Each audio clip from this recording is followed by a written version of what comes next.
ये एक ऐसी कहानी है जो सिर्फ आपकी सोच नहीं, आपकी ज़िंदगी भी बदल सकती है। एक वक़्त की बात है, एक बादशाह था। उसने अपने शहर में एक निहायत ही खूबसूरत मस्जिद तमीर करवाई।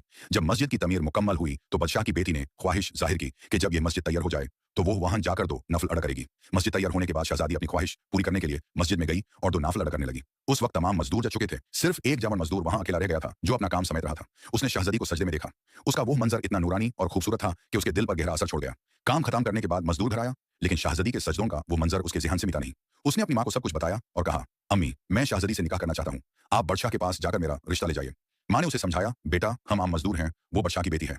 ये मुमकिन नहीं, लेकिन जवान पर तो जैसे जुनून सत्सवर था। ना खाना, ना नींद। दिन-रात उसी सोच में डूबा रहता। हालत दिन ब दिन खराब होती गई। आखिर माँ मजबूर हो गई और बादशाह के पास गई। उसने बादशाह को अपने बेटे की सारी कहानी सुना दी। बादशाह ने तहम्मुल से सुना और कहा, अगर तुम्हारा बेटा चरस-रातें मस्जिद में सबके चले जाने के बाद कायम करे, तो मैं उसकी शादी अपनी बेटी से करवा दूँगा। मगर अगर एक भी रात वो ना आया, तो ये रिश्ता नहीं होगा। माँ ने घर आकर ये बात बेटे को बताई। वो फौरन तैयार हो गया। हर रात जब सब नमाज़ी चले जाते, वो मस्जिद में कायम करता, सजदे करता, अल्लाह से दुआएँ माँगता और अपनी इबादत में खो जाता। 1, 2, 3 करके 40 रातें बीत गईं, लेकिन वो बादशाह के पास नहीं गया, बल्कि उसने और भी कई रातें मस्जिद में गुज़ारी। आखिर बादशाह ने उसे बुलवा भेजा।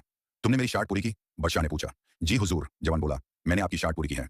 बादशाह मुस्कुराया और बोला, मैं तुमसे बहुत खुश हूँ। मैं तुम्हारी शादी अपनी बेटी से करवा दूँगा। लेकिन मज़दूर मुस्कुराया और आराम से बोला, बादशाह सलामत, अब मैं इस रिश्ते के लिए तैयार नहीं हूँ। बादशाह हैरान हो गया। क्या मतलब?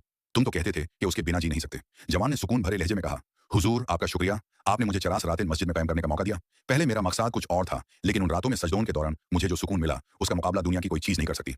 अब मुझे समझ आ गया कि मेरी मोहब्बत शहज़ादी से नहीं थी, बल्कि उस मंज़र से थी, जहाँ वो अपने रब के हुज़ूर सजदा कर रही थी।